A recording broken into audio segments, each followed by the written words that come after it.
Bien le bonjour à tous, aujourd'hui on se retrouve pour ma première vidéo YouTube et je vais vous faire une présentation de cette Mercedes A45 AMG W176. Comme vous avez pu le reconnaître par exemple là avec les feux avant comparé à ceux de la phase 2, là on est bel et bien sur une phase 1. Où là par exemple à l'arrière, si vous regardez les phares, c'est aussi ceux de la phase 1, hein, on n'a pas les mêmes que sur la phase 2. Et du coup, ouais, c'est bel et bien la première phase d'A45 AMG. Avant, c'était C63, E63, enfin AMG, c'était que pour les grosses caisses. Puis là, c'est la première fois qu'ils se sont attaqués une petite citadine. Enfin, citadine, hein, c'est plutôt une compacte vu le gabarit. Et en soi, même si elle est donc sortie en 2013, ça c'est un modèle de 2014, mais bon, c'est exactement la même. Je trouve que esthétiquement, elle a pas si mal vieilli à l'extérieur. Là, pour cette vidéo, je vais donc commencer par vous présenter l'extérieur du véhicule et ensuite on ira faire un petit tour à l'intérieur et puis voilà. Et du coup, pour en revenir à ce que je disais, alors oui, l'extérieur a pas si mal vieilli. Bon, il y a quelques petits trucs comme là, par exemple, ces feux LED, hein, comparé à ceux de la phase 2, oui, ça a moins bien vieilli. Mais en attendant, extérieurement, je trouve qu'elle a encore de la gueule. Par contre, à l'intérieur, là, c'est autre chose, je vous montrerai, c'est un peu vieillot. Mais bon, pour revenir à l'extérieur du véhicule, alors il y a énormément de gens, depuis que j'ai cette voiture, qui m'ont dit non, c'est pas une A45, c'est une A180, parce que pour tous ces gens-là, en fait, une A45, c'est forcément un gros kit aéro avec l'aileron, un gros diffuseur bien énervé, les badges AMG et A45, ou en noir ou classique. Là, elle est totalement débadgée, vous la voyez comme ça, en fait, elle est ultra discrète. Quand on voit la face arrière, ça pourrait très bien être un diesel. Bon, après, voilà, il y a quelques petits détails, comme là, les sorties d'échappement. Alors là, on dirait qu'il y a 4 sorties de pot, hein, mais en réalité, il y en a que 2. Si vous regardez juste en dessous, vous verrez, en fait, que c'est une seule et même sortie. Il y a un tuyau de chaque côté. Et là, en fait, elle est... Voilà, là, vous voyez bien la sortie. Mais bon, même si c'est de la déco, hein, ça clairement, hein, parce que derrière, il n'y a qu'une seule sortie. En attendant, ça, c'est bel et bien significatif. Bref, vous avez compris, c'est bel et bien les pièces de la 45. Par contre, là où on reconnaît en fait que c'est une A45, un des seuls détails qui trompe et qui peut permettre à quelqu'un de comprendre que c'est qu'une A45, là vous avez donc le logo Turbo AMG sur le côté, et sinon bah, tout simplement vous regardez la taille de l'étrier et du disque de frein, et là clairement ça trompe pas, hein. Là on est sur du 19 pouces, et vous voyez que l'étrier en fait il y a pratiquement, ah non 18 pouces autant pour moi, mais en attendant là quand vous voyez l'étrier il y a pratiquement pas de place en plus, là vous pouvez pas rentrer quelque chose de plus gros dedans, hein. Là je peux même pas passer un doigt, vous voyez. À part ça, si vous regardez là sur la face avant, bon là, maintenant j'ai le doigt noir, super, mais là on a également un autre petit logo AMG. Ah oui, hein, faut bien rappeler que c'est une A45 AMG et qu'elle sort bel et bien des usines de chez AMG. Mais à part ça, rien d'extravagant, hein, c'est une classe A et honnêtement c'est assez sympa. Parce que sur l'autoroute, les gens ils vous voient venir avec ça, ils vous voient dans le rétro ou ils sont derrière vous, ils font des appels de phare. En fait, ils pensent que vous avez une classe A, rien d'extraordinaire, alors qu'en réalité, ben... Ouais, ça marche pas mal, hein. Ça fait quand même 360 chevaux. Et si je dis pas de conneries, je crois qu'on est à 460 Nm ou quelque chose comme ça. En tout cas, on n'est pas loin des 500 Nm, donc ça marche plutôt bien pour un 4 cylindres. D'ailleurs, son 4 cylindres, je vais vous le montrer directement. Là, hop, je crois que ouais, la voiture est ouverte. Là, on doit avoir... Ouais, justement, elle est bien cachée. Là, vous avez la petite tirette rouge pour ouvrir le capot. Et par contre, ça, c'est une honte, hein, clairement. Attendez, vous allez comprendre. Regardez là. Hop, déjà ça, c'est une galère, hein. Contrairement chez BM, vous tirez 2 fois et ça s'ouvre tout seul. Et en fait, là, je le tiens, il n'y a pas de vérin, si vous regardez, ni à gauche, ni à droite, il n'y a aucun vérin. Ça, c'est vraiment n'importe quoi, en fait. Là, vous avez la petite tirette, et c'est exactement comme chez Renault. Bah, en même temps, c'est du Mercedes. Voilà, là, comme vous pouvez le voir, je viens donc de caler, comme ça, c'est plus pratique, hein, pour filmer. Et du coup, voilà. Donc là, vous avez le 4 cylindres. Bon, là, on le voit pas, on voit juste le cache, AMG. Là, le petit logo à l'étoile, j'ai vu, c'est pas la seule, hein, il y en a beaucoup de tous les moteurs là, en fait, CLA45, le GLA45, enfin tous ceux de cette phase-là où l'étoile, en fait, elle s'est barrée. Et sinon, là, il y a la petite plaque du gars qui l'a assemblé à l'usine AMG de Affalterbach, enfin, c'est le nom de l'usine, là où il y a l'usine AMG en Allemagne. Et du coup, le gars qui me l'a monté, c'est Jérôme Wachloz, ou un truc comme ça. Du coup, voilà, comme ça, vous pouvez voir. Sinon, ça, avant qu'on me demande ce que c'est, ça, c'est pour éviter qu'il y ait des rats et des trucs comme ça. Parce que la dernière fois, je l'ai laissé, J'ai laissé une nuit dehors. Et en fait, ils m'ont bouffé toute la mousse, là, comme vous pouvez le voir. C'est vraiment abusé. Donc là, il faut que je me repaye une mousse, mais c'est une catastrophe. Et du coup, quand elle est sortie, ce 4 cylindres, c'était donc le 4 cylindres le plus puissant du monde. On n'avait jamais fait un 4 cylindres aussi puissant. D'ailleurs, aujourd'hui, chez Mercedes, c'est vraiment les champions du 4 cylindres, hein. Ils font toujours les 4 cylindres les plus puissants du monde. C'est ce qu'on va retrouver sous le nouveau C63. Si je dis pas de conneries, il me semble qu'il fait 476 chevaux, le nouveau 4 cylindres. C'est le même que la 45S qui fait 421. Enfin, c'est juste ils l'ont gonflé en plus. Avec l'hybridation, on arrive donc à 680 chevaux quand même. Mais bon, là, moi en tout cas, j'en ai 360 sous le capot. Et pour développer ces 360 chevaux, en gros, là, si vous regardez, là, il y a le turbo. Et honnêtement, ouais, il est encore chaud. Mais ouais, clairement, le turbo est énorme. Bon, là-dessus, si vous avez un turbo qui claque, honnêtement, ça devrait vous coûter une blinde. Après, il n'y a pas que ça qui coûte une blinde là-dessus. Bon, c'est toujours beaucoup moins cher que du Porsche. Mais n'empêche, c'est pas donné si vous avez quelque chose qui paye. Hein. Ils n'hésiteront pas à vous faire payer le prix AMG. Maintenant, je viens donc de refermer le capot et je voulais vous parler des quelques modifications esthétiques que j'ai faites. Honnêtement, c'est vraiment très discret. Si vous voulez, là, j'ai donc passé cette partie-là en noir. Donc, il y a tout ça qui est en noir. En fait, je trouve que c'est beaucoup plus harmonieux parce que, comme vous pouvez le voir, là, il y a le toit ouvrant. En fait, il y a toutes ces parties-là qui sont en noir, ça aussi.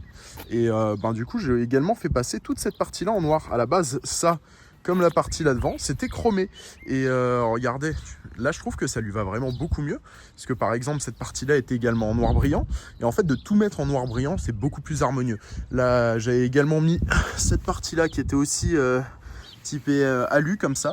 Je l'ai aussi fait passer en noir. Bon, c'est plus discret, mais en attendant, je trouve qu'elle est beaucoup plus harmonieuse comme ça. Au moins, elle est tout en rouge avec tous les détails en noir. Après, par la suite, peut-être, j'aurais bien aimé mettre une calandre Panamérica full black. Je trouve que ça ressortirait peut-être mieux, ce serait encore plus homogène. Et une belle paire de jantes en noir, mais bon, après ça, on verra avec la suite. Là, pour l'instant, je la laisse comme ça. Je la trouve vraiment pas mal. Parmi les prochaines modifs que j'aimerais faire dessus, l'aileron, en vrai, je pense pas mettre un aileron. Ce que j'aime bien comme ça fait vraiment slipper comme caisse. Mais sinon, une vraie modification qui sert vraiment à quelque chose, j'aimerais bien faire une ligne d'échappement, enfin faire une suppression du silencieux comme ça pour l'entendre chanter. Plus tard dans la vidéo, je vous ferai écouter le bruit. Là, il y a déjà une ligne AMG Performance dessus, mais en attendant, je pense clairement avec quand on aura fait une suppression du silencieux, ça sera vraiment un autre délire. Et pour revenir avant aux petites modifications qui avaient été faites, je vous ai montré tous les détails qui étaient passés en noir, mais il y a également les bas de caisse, parce que les bas de caisse, eux aussi, étaient donc chromés en un alu comme ça. Et honnêtement, enfin voilà, je sais pas ce que vous en pensez, mais c'est des petits détails, hein. Mais je trouve que ça change vraiment beaucoup sur l'agressivité du véhicule, et même ça la rajeunit beaucoup, parce qu'avant avec les autres détails, en fait c'était de la même couleur que là, cette partie-là sur la calandre, et en gros je trouve que comme ça, elle est quand même, ça fait plus récent en fait, elle a moins le coup de vieux. Bon, je pense que pour la partie extérieure, j'ai pas grand chose à vous rajouter. Là, vous voyez, hein, c'est une classe A, rien d'extraordinaire. Je vous présente pas de Pagani. Donc voilà, vous la connaissez sûrement, vous en avez déjà vu beaucoup. Ok, c'était peut-être pas des A45, enfin si, même des A45, on en a vu pas mal. Hein, mais même si voilà, c'est une classe A, rien d'extraordinaire. Vu de l'extérieur, honnêtement, c'est pas autant agressif qu'un BMW de la même époque, par exemple. Là, je pensais par exemple à une série 2 ou quelque chose qui est plus ou moins, on va dire, comparable dans la même gamme. Hein, même la RS3, je trouve, est quand même beaucoup plus agressive. Là, celle-là, elle est assez passe-partout, vu qu'il n'y a pas de kit aéro. En fait, même là, hein, sur la face avant, avec le kit aéro, là, avec les petites ailettes là, qui remontent comme ceci, ou à l'arrière aussi. Enfin, c'est plein de petits détails qui la rendent beaucoup plus musclée. Alors que là, on dirait juste c'est une classe A de base, on dirait une A180 diesel moteur Renault. Dans mes vidéos TikTok, il y a pas mal de gens qui m'ont dit que cette caisse avait aucune option, que c'était vraiment une A45 d'entrée de gamme, parce que tous ces gens-là voient uniquement l'esthétique extérieure, et c'est tout. En fait, pour eux, ça s'arrête là. Alors que des choses bêtes, comme je vous ai dit avant, qui est la ligne AMG Perf, où en fait, il y a plein d'options. Je vais vous montrer ça. Et surtout à l'intérieur, en fait, c'est là que ça se passe. Hein. Par exemple, déjà là, pour monter, là, vous avez le petit... comment ça s'appelle? Vous savez, pour fermer et ouvrir le véhicule directement en gardant la clé dans la poche. Sinon, maintenant, je vais donc ouvrir la porte et là, on va faire le tour des options. Franchement, il y en a pas mal. Alors là, c'est une config. Hein. Elle vient d'Allemagne, cette voiture. Là, un petit chat qui se promène. Du coup, ouais, c'est une voiture qui a été importée d'Allemagne. Et c'est pour ça, en fait, je pense que cette config, c'est clairement une config allemande. Dans le sens, l'esthétique, rien d'extraordinaire. L'intérieur, par exemple, là, contrairement à beaucoup d'A45, où il y a les superbes sièges AMG, les baquets qui sont incroyables. Là, j'ai les sièges de base. Bon, l'avantage, c'est que c'est beaucoup plus confortable. À mon avis, le premier propriétaire a configuré ça pour faire de la route. Il s'est dit que ça allait être bien plus confortable qu'avec des baquets. Et honnêtement, il a vraiment pas tort. Personnellement, pour avoir fait de la route dans ces sièges, honnêtement, c'est vraiment super confortable. Bon, après, c'est exactement les mêmes qu'on va retrouver dans des A180 en pack AMG. Mais au moins, l'avantage que j'ai avec ces sièges, regardez, là, je peux déjà régler avec la petite commande qui est là. Vous pouvez donc régler le coussin des dorsaux à l'intérieur du siège. Ça, c'est vraiment cool, hein, quand vous faites de la route, histoire d'être bien installé dedans. Je vous assure, ça fait vraiment beaucoup. Et en plus de ça, ce qui est vraiment ultra pratique, en tout cas c'est pour le siège conducteur, Là, vous avez donc le siège qui est donc réglable électriquement. Et avec les petits boutons qui sont là, en fait, vous pouvez donc mémoriser les différentes positions. Par exemple, moi, j'ai mis la 1 et si je fais rouler quelqu'un d'autre, enfin, c'est assez rare, mais voilà. Donc, là, la personne a déplacé son siège, j'ai plus qu'à appuyer dessus. En fait, ça va remettre le siège comme il faut. Alors ça, c'est vraiment très pratique.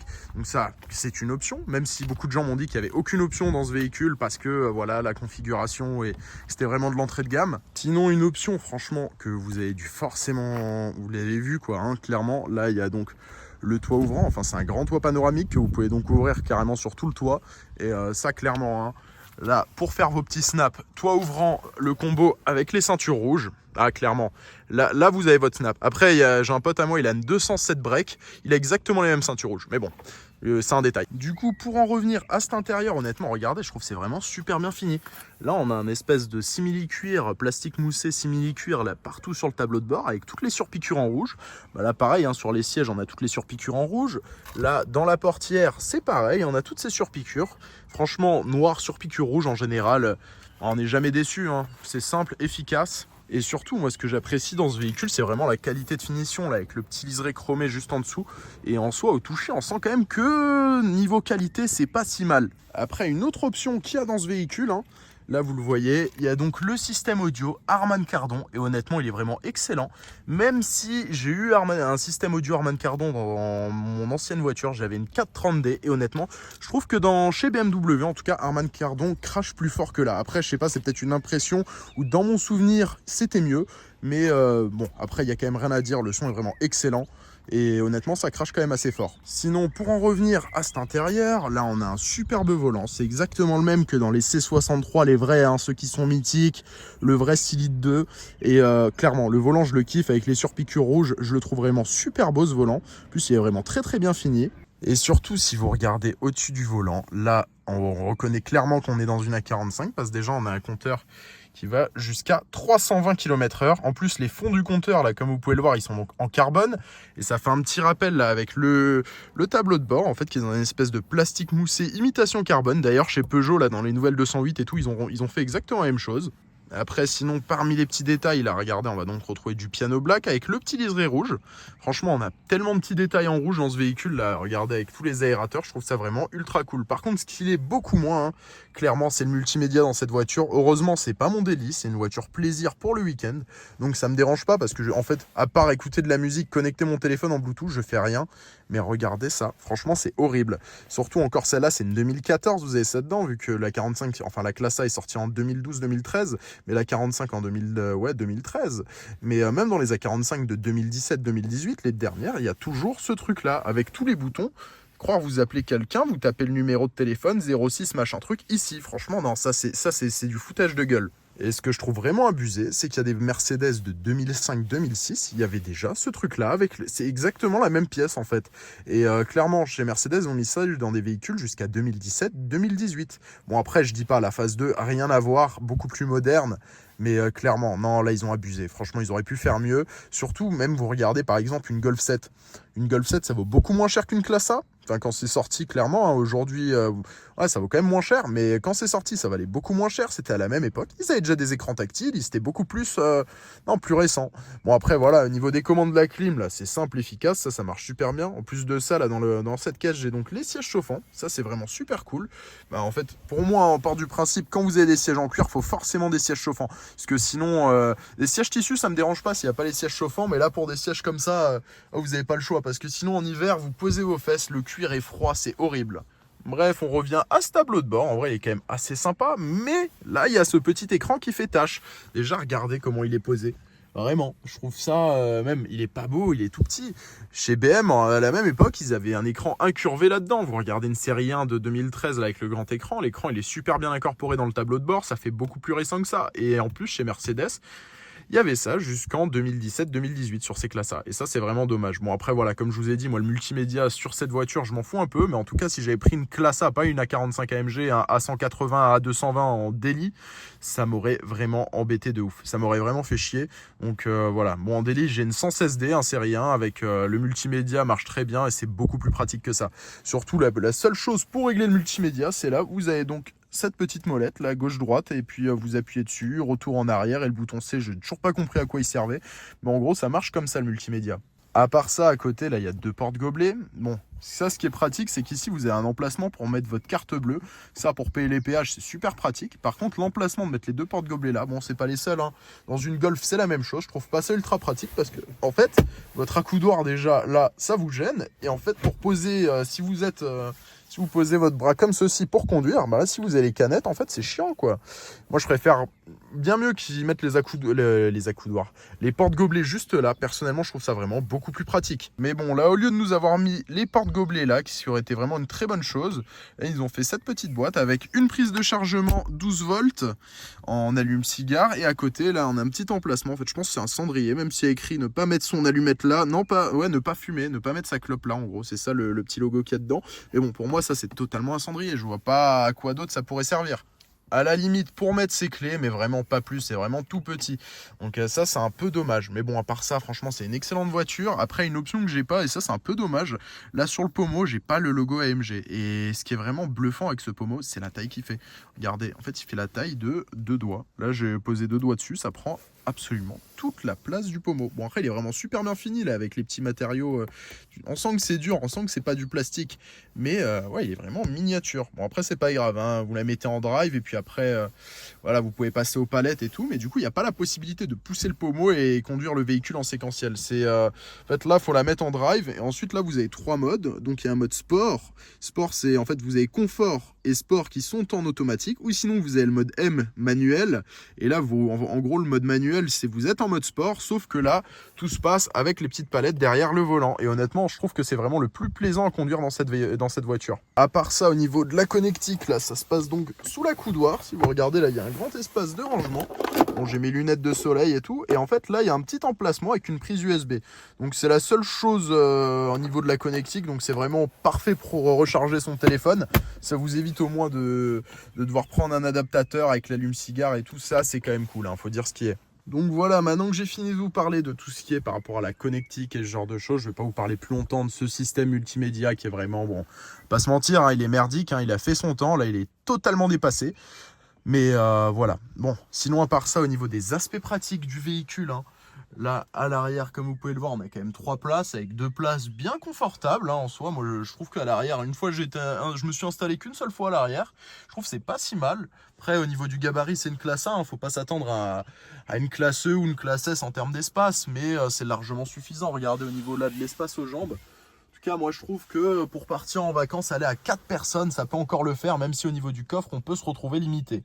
Alors pour votre week-end à 4 personnes, hein, clairement, là les 2 passagers arrière, ils ne sont pas à plaindre au niveau de l'espace. Surtout que là, moi je fais 1m83, j'ai réglé mon siège comme je roule normalement et vous pouvez le voir, hein, clairement vous pouvez vous asseoir. C'est pas, je veux dire, c'est pas une Smart ou un truc ridicule.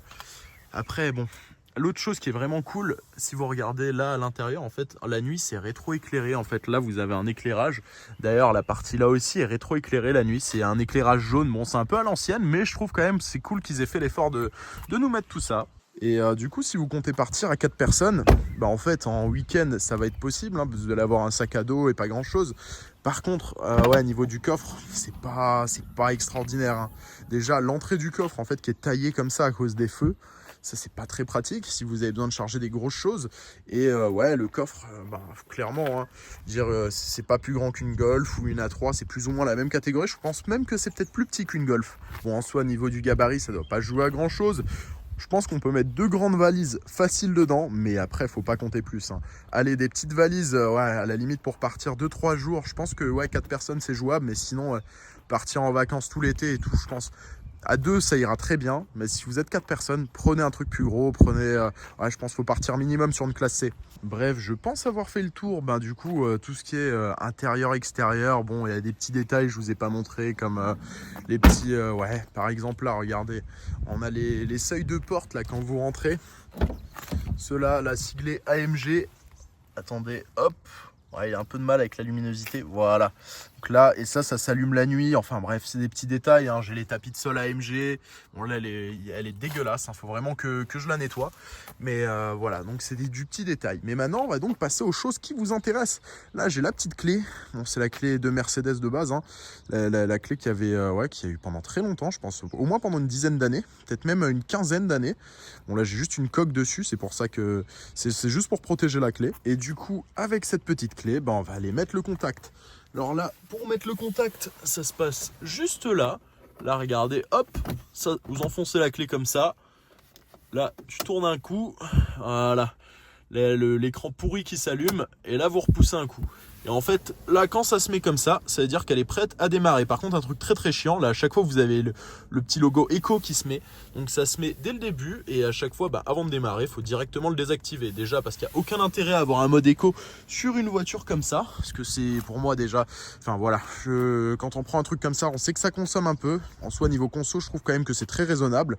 Pour ce que c'est, hein, pour la puissance que ça sort. Mais pour moi, il n'y a vraiment aucun intérêt à mettre un mode Eco. Surtout que ce mode Eco, en gros, c'est le start and stop. Donc, de base, vous avez le start and stop, et à chaque fois que vous montez, il faut forcément le désactiver. Si vous le désactivez pas, vous arrivez, bam, ça se coupe.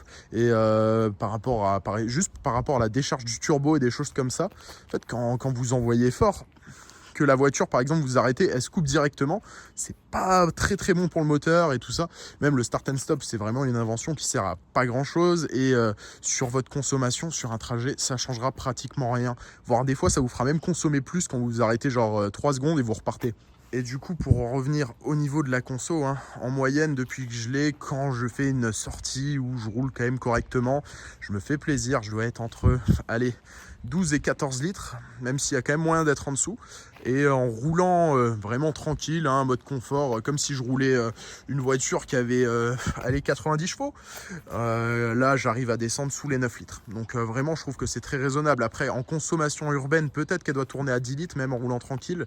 Mais là, ouais, clairement, hein, faites de l'autoroute à 130, vous êtes à moins de 9 litres au 100 pour une voiture qui fait presque 400 chevaux. Honnêtement, c'est vraiment très raisonnable. Bref, maintenant, je vais donc m'installer à bord. Hop, voilà. Là, ouais, comme d'hab, hein, réserve de carburant. En général, elle est très souvent en réserve, cette voiture. Mais bon, comme vous pouvez le voir, il reste un petit peu d'essence. Ça suffira largement pour la faire tourner et rentrer à la maison. Donc là, pour la démarrer, comme je vous ai dit avant, là, vous mettez le pied sur le frein. Et voilà, elle fait pratiquement aucun bruit.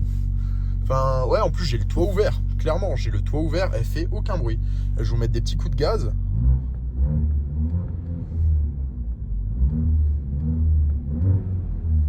Après, je vais pas monter plus dans les tours. Je vous ferai une prochaine vidéo à chaud où on ira faire un tour sur l'autoroute en Allemagne. Donc comme ça, au moins, je pourrais vous montrer comment ça marche. Et clairement, on pourra se faire plaisir parce qu'en France, on est très vite limité. Et quand elle sera à chaud, ça pète beaucoup plus. Je pourrais beaucoup plus monter dans les tours. Et puis ouais, non, ça va être sympa. En soi, le bruit à l'intérieur, il a rien à voir avec le bruit à l'arrière. Bon, comme je vous ai dit, j'ai pas encore fait la suppression du silencieux. Mais là, je vais vous poser juste là, comme ça vous allez pouvoir écouter, c'est assez sympa. Même si là, quand elle est à froid, je trouve qu'elle crépite pas tant que ça, alors que quand elle est à chaud, il y a beaucoup plus de retours, ça crépite plus, c'est vraiment sympa. Mais ça, c'est pour une prochaine vidéo, on ira faire un tour sur l'autoroute.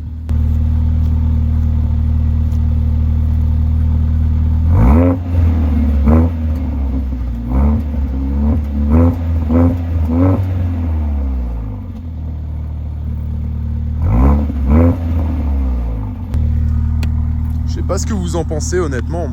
Je trouve c'est sympa. Après, ça ronronne pas comme un RS3 vu que c'est un 4 cylindres ou un 135i ou un 140i. Là, du 6 cylindres en général, je trouve que le bruit est quand même plus sympa que le 4 cylindres. Après, faut qu'on aille sur l'autoroute. Je vais monter dans les tours. Les passements de rapport vraiment sont incroyables. À chaque rapport, ça pète, mais ça pète plus qu'une RS3 ou un BM, clairement.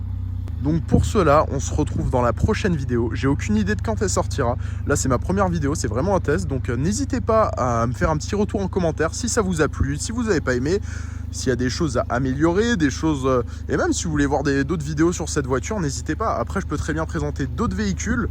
Il y aura un petit peu de... Ouais, j'ai quelques projets, on verra ce que ça va donner.